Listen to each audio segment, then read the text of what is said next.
Hello my dear lovely students, कैसे हैं आप लोग और कैसी चल रही है आप लोगों की तैयारी। आई होप कि आप सभी बहुत अच्छे होंगे और अपनी तैयारी भी बहुत ही शानदार तरीके से कर रहे होंगे। स्टूडेंट, आप सभी की तैयारी को और भी बेहतरीन बनाने के लिए मैं एक बार फिर से लेकर आया हूं क्लास 12 हिंदी का एक मोस्ट इंपॉर्टेंट वीडियो।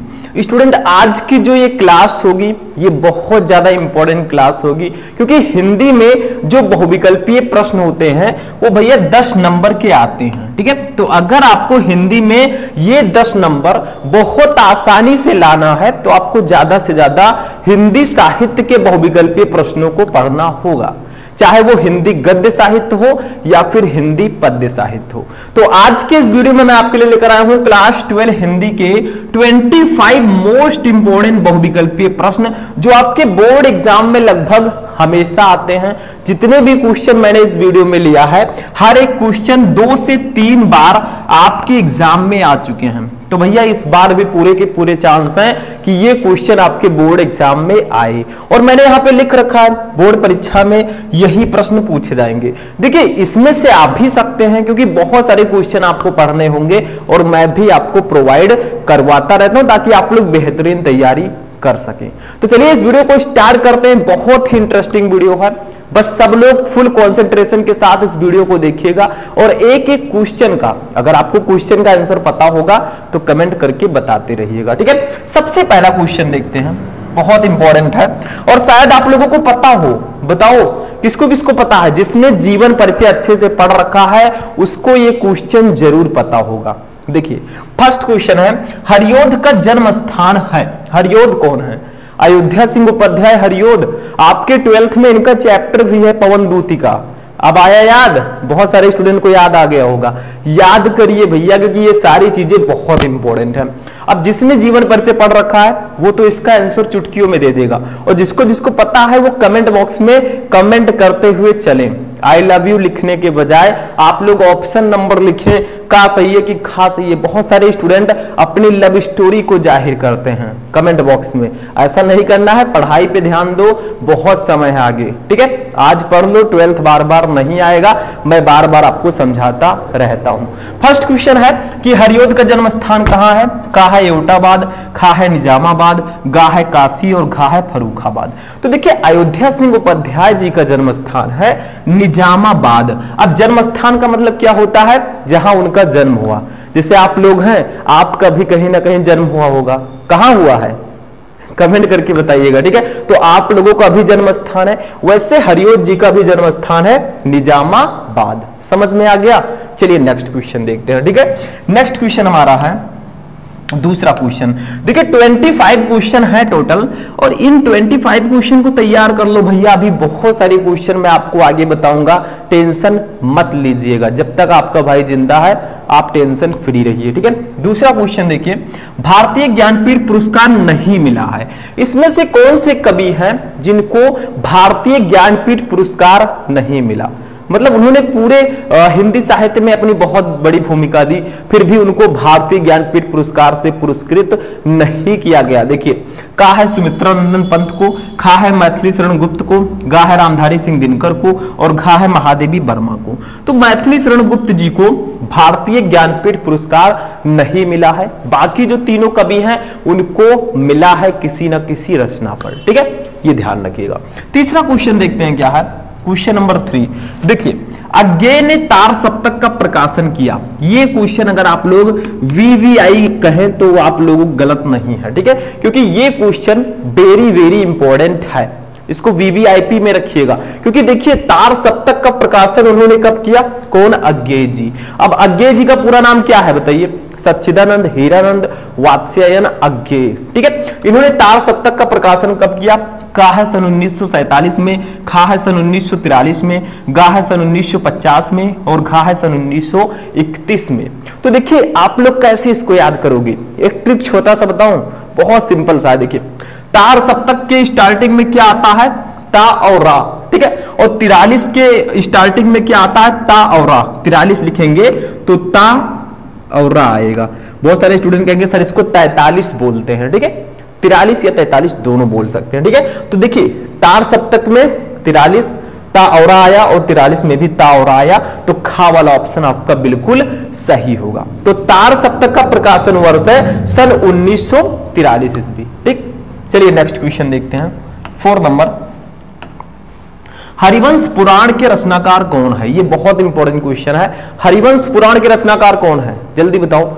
आप लोग अच्छे से देखिए, अगर 25 क्वेश्चन जो मैं बता रहा हूं, इसमें से जिसको 20 क्वेश्चन पता होगा, समझ लीजिए वो ब्रिलियंट है। जिसको 25 पूरा क्वेश्चन पता होगा, समझ लीजिए वो सबसे ज्यादा ब्रिलियंट है। और जिसको इसमें से 0 क्वेश्चन पता है, समझ लीजिए वही है गधा, मतलब उसको कुछ नहीं पता। ठीक है, बहुत वीक है, मेरे कहने का मतलब है। ठीक है, कोई भी स्टूडेंट गधा नहीं है, अपने आप में सब है, कोई भी स्टूडेंट व्यर्थ नहीं है, क्योंकि भगवान ने कोई भी चीज फालतू की नहीं बनाई है। ठीक है, आप लोगों का कोई ना कोई यूज है। ठीक, चौथा देखिए, हरिवंश पुराण के रचनाकार कौन है? का है देवसेन, खा है विमल देव, गा है पुष्पदंत, और घा है स्वयंभू।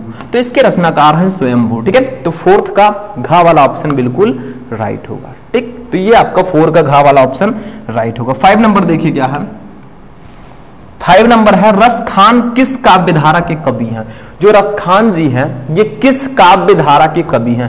कई प्रकार के काव्य धारा हैं, जैसे देखिए प्रेमाश्रयी काव्य धारा, निर्गुण भक्ति काव्य धारा, सगुण भक्ति काव्य धारा, कृष्ण भक्ति काव्य धारा। तो रसखान जी किस काव्य धारा के कवि हैं? देखिए रसखान जी कृष्ण भक्ति काव्य धारा के कवि हैं।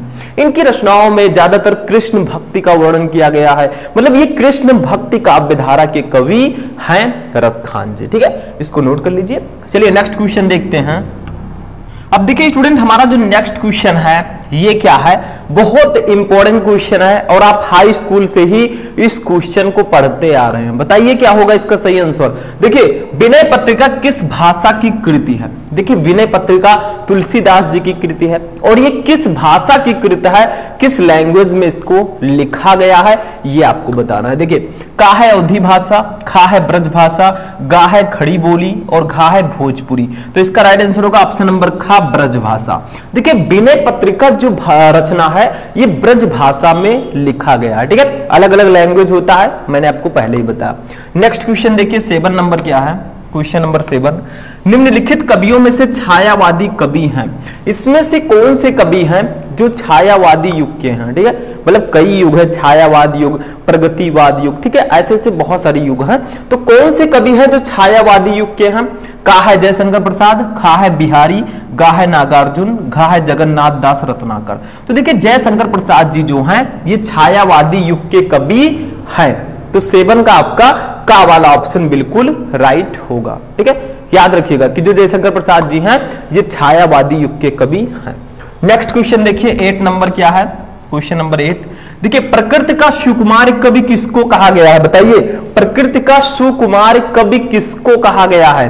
का है रामधारी सिंह दिनकर को, खा है जयशंकर प्रसाद को, गा है सुमित्रा नंदन पंत को, और घा है महादेवी वर्मा को। तो सुमित्रा नंदन पंत जी को प्रकृति का सुकुमार कवि कहा जाता है, ये ध्यान रखिएगा। ठीक है, जिसको जिसको पता है कमेंट करते हुए चलिए।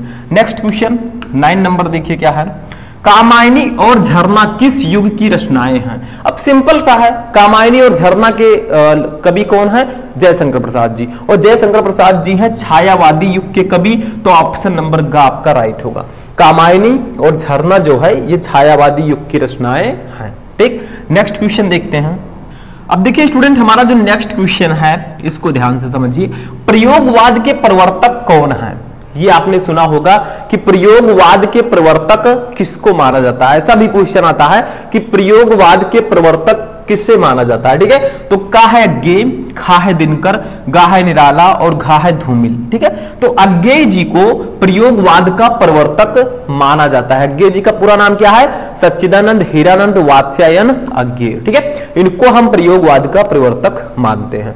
बाकी रामधारी सिंह दिनकर हैं, ये सूर्यकांत त्रिपाठी निराला हैं, इन सबका शॉर्ट फॉर्म में नाम दिया गया है। ठीक है, नेक्स्ट क्वेश्चन देखते हैं। 11 नंबर क्या है?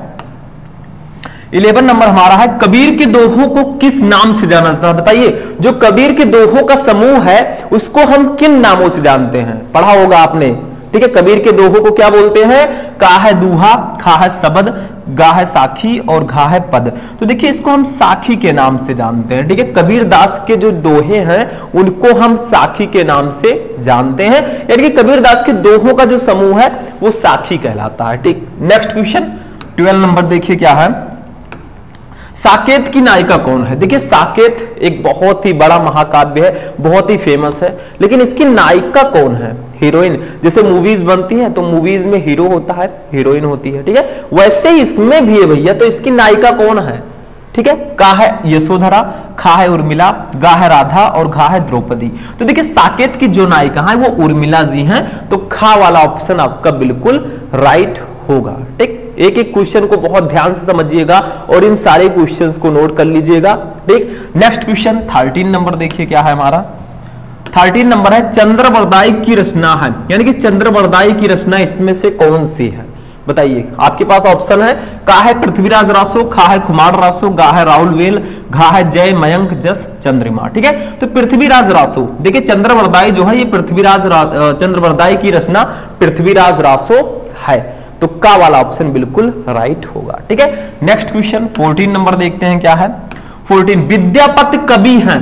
विद्यापति जो है ये किस काल के कवि हैं? बहुत सारे काल हैं, भक्ति काल है, रीत काल है, आदि काल है, आधुनिक काल है। तो ये किस काल के कवि हैं विद्यापति? तो ये आदि काल के कवि हैं, नाम से स्पष्ट है, बहुत सारे कवि हैं आदि काल के। तो आदि काल, आधुनिक काल, रीति काल, भक्ति काल, बहुत सारे काल हैं, ठीक है। तो ये आपका गा वाला ऑप्शन राइट होगा। 15 नंबर देखिए क्या है। 15 प्रेम माधुरी के रचयिता कौन है? बताइए। प्रेम माधुरी ये एक रचना है, इसके रचयिता कौन है? इसको किसने लिखा है, मतलब इसके लेखक कौन है, ये आपको बताना है। का है प्रताप नारायण मिश्र, खा है बालकृष्ण भट्ट, गा है लाला श्रीनिवास दास और घा है भारतेंदु हरिश्चंद्र। तो प्रेम माधुरी के रचयिता भारतेंदु हरिश्चंद्र जी हैं। ऑप्शन नंबर ग आपका बिल्कुल सही होगा, ठीक है। जितने भी क्वेश्चन मैं बता रहा हूं सबको नोट कर लीजिएगा, और इनका नोट्स भी मैं दे रहा हूं। मैंने बताया था आपको प्ले स्टोर से शुभम लेक्चरर ऐप डाउनलोड कर लीजिए, वहां पर आपको सारे नोट्स सब कुछ मिलेगा और मेरा कॉन्टेक्ट नंबर भी मिल जाएगा। जो चाहते हैं भैया बात करें, मैसेज करें, वो वहां से आप कर सकते हैं, ठीक है। नेक्स्ट क्वेश्चन 16 नंबर, ठीक है, एजुकेशन पर्पस के लिए मैं दे रहा हूं, ठीक है। जयशंकर प्रसाद कृत कामायनी किस प्रकार का काव्य है? मतलब जो जयशंकर प्रसाद जी की कामायनी है, बहुत ही फेमस रचना है जयशंकर प्रसाद जी की, ये किस प्रकार का काव्य है? का है खंड काव्य, खा है महाकाव्य, गा है मुक्तक काव्य, घा है इनमें से कोई नहीं। तो भैया ये महाकाव्य है। जयशंकर प्रसाद जी की रचना जो कामायनी है ये एक महाकाव्य है, ठीक। नेक्स्ट क्वेश्चन 17 नंबर देखिए क्या है हमारा। अज्ञेय जी को निम्नलिखित में से किस वाद का प्रतीक माना जाता है? अभी तो क्वेश्चन आया था बट दूसरी तरह से आया था। किस तरह से आया था? प्रयोगवाद के प्रवर्तक किसे कहा जाता है, ठीक है, या प्रयोगवाद का प्रवर्तक किसे माना जाता है? अब देखिए उल्टा क्वेश्चन आ गया, घुमा फिरा कर। इसको कैसे करोगे? अज्ञेय जी को निम्नलिखित में से किस वाद का प्रतीक माना जाता है? का है छायावाद, खा है प्रगतिवाद, गा है हालावाद, घा है प्रयोगवाद। तो प्रयोगवाद का अभी क्वेश्चन ये आया था, थोड़ा उल्टा आया था, अब इस बार दूसरी तरह से आया, ठीक है, बट मीनिंग सेम ही है दोनों का, एक ही तरह के क्वेश्चन है। 18 नंबर क्वेश्चन देखिए क्या है।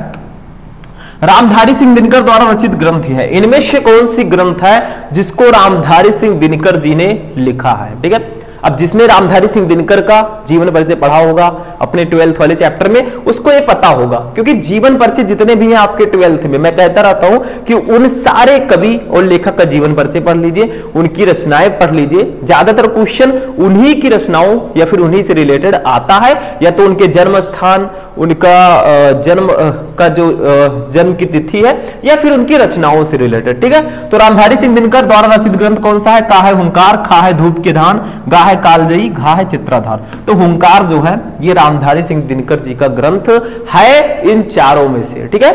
नेक्स्ट क्वेश्चन 19 नंबर देखिए क्या है हमारा। रसिक प्रिया रचना है, रसिक प्रिया किसकी रचना है बताइए। देखिए का है मतीराम की, खा है केशवदास की, गा है नरपत नाल की, घा है सुमित्रानंदन पंत की। तो देखिए ये आपका है केशवदास जी की रचना, और केशवदास जी की जो रचनाएं होती हैं थोड़ा सा टफ माना जाता है, इसीलिए इनको कठिन काव्य का प्रेत माना जाता है। मतलब काव्य रचनाएं जो इनकी हैं थोड़ा सा कठिन सी लगती हैं, जो हिंदी से हैं, ठीक है। तो केशवदास जी को कठिन काव्य का प्रेत माना जाता है, और केशवदास जी की रचना रसिक प्रिया है, ठीक नेक्स्ट क्वेश्चन 20 नंबर देखिए क्या है। राम की शक्ति पूजा कविता के रचयिता कौन है? बताइए। राम की शक्ति पूजा ये एक कविता है, इसको किसने लिखा है, मतलब इसके लेखक कौन है? का है जयशंकर प्रसाद, खा है मैथिली शरण गुप्त, गा है सूर्यकांत त्रिपाठी निराला और घा है अज्ञेय। ठीक है, तो राइट आंसर होगा सूर्यकांत त्रिपाठी निराला। देखिए राम की शक्ति पूजा इस कविता के लेखक हैं या कवि हैं सूर्यकांत त्रिपाठी निराला जी। गा वाला ऑप्शन राइट होगा। ठीक है, नेक्स्ट क्वेश्चन 21 नंबर 21 देखिए, रामधारी सिंह दिनकर की रचना है, इसमें से कौन सी रचना? रामधारी सिंह दिनकर जी की। अभी एक क्वेश्चन आया था ऐसे ही, लेकिन उसमें हुंकार दिया गया था तो वो उन्हीं का ग्रंथ था, लेकिन इसमें से पूछा जा रहा है कि रामधारी सिंह दिनकर जी की रचना इन चारों में से कौन सी है? Between this four. ठीक है, का है पृथ्वीपुत्र, खा है परशुराम की प्रतीक्षा, गा है ऐसा कोई घर आपने देखा है और घा है स्वर्ण किरण। तो परशुराम की प्रतीक्षा जो है ये रामधारी सिंह दिनकर जी की रचना है। ठीक, नेक्स्ट क्वेश्चन 22 नंबर देखिए, बहुत इंपॉर्टेंट क्वेश्चन है सारे। प्रिय प्रवास काव्यकृत का प्रमुख रस क्या है? यानी कि प्रिय प्रवास जो काव्यकृत है इसका प्रमुख रस क्या है? ठीक है, का है संयोग श्रृंगार, खा है करुण रस, गा है वियोग श्रृंगार, घा है शांत रस। तो इसका राइट आंसर होगा ऑप्शन नंबर का वियोग श्रृंगार। देखिए प्रिय प्रवास जो है काव्यकृत, इसका प्रमुख रस क्या है? वियोग श्रृंगार। अब आपसे एक छोटा सा क्वेश्चन है एज अ होमवर्क, आप समझ लीजिए कि प्रिय प्रवास किसकी रचना है? बताइए, आपके 12th में है, बताइए किसकी रचना है? इस प्रिय प्रवास रचना का जो प्रमुख रस है वो वियोग श्रृंगार है। नेक्स्ट क्वेश्चन 23 नंबर देखिए, क्वेश्चन नंबर 23, जयशंकर प्रसाद द्वारा ब्रज भाषा में रचित काव्य संग्रह है, इसमें से कौन सा काव्य संग्रह है जिसको जयशंकर प्रसाद जी ने ब्रज भाषा में लिखा है? वैसे सारी रचनाएं जयशंकर प्रसाद जी की है, बट ब्रज भाषा में लिखी गई रचना कौन सी है? का है चित्राधार, खा है कामायनी, गा है लहर, घा है आंसू। तो चित्राधार, चित्राधार जो रचना है जयशंकर प्रसाद जी की, इसको ब्रज भाषा में लिखा गया है। ठीक है, लैंग्वेज चेंजेस। ठीक है, नेक्स्ट क्वेश्चन 24 नंबर देखिए, 24, हिंदी साहित्य के किस काल को श्रृंगार काल कहा जाता है? बताइए, हिंदी साहित्य के किस काल को श्रृंगार काल कहा जाता है? का है आदिकाल, खा है भक्ति काल, गा है रीतिकाल, घा है आधुनिक काल। तो रीतिकाल को ही हम श्रृंगार काल बोलते हैं। आपसे कोई कहे कि हिंदी साहित्य के किस युग को स्वर्ण युग कहा जाता है, तो भक्ति काल को। ठीक है, समझ में आया? तो ये जो श्रृंगार काल है ये रीतिकाल को बोला जाता है। ठीक है, तो गा वाला ऑप्शन राइट होगा। नेक्स्ट क्वेश्चन 25 नंबर, ये हमारा लास्ट क्वेश्चन होगा। अयोध्या सिंह उपाध्याय हरियोध किस युग के कवि हैं? देखिए, हमने जयशंकर प्रसाद जी का तो बता दिया भैया छायावादी युग के हैं, बट अयोध्या सिंह उपाध्याय हरियोध जी किस युग के कवि हैं? का है भारतेंद्र युग, खा है प्रगतिवाद युग, गा है द्विवेदी युग, घा है छायावाद युग। तो ये है भैया द्विवेदी युग के कवि। अयोध्या सिंह उपाध्याय हरियोध जी द्विवेदी युग के कवि हैं। ठीक, तो 25 क्वेश्चन जो था, टॉप 25 क्वेश्चन वो यहीं पर फिनिश होता है। आई होप कि आपको ये सारे के सारे क्वेश्चन समझ में आ चुके होंगे। तो मिलेंगे नेक्स्ट वीडियो में नेक्स्ट टॉपिक के साथ। तब तक आप लोग अपनी तैयारी करते रहे और किसी भी टॉपिक में क्वेरी है तो आप कमेंट करके बता सकते हैं। तो चलिए मिलते हैं नेक्स्ट वीडियो में, तब तक के लिए जय हिंद।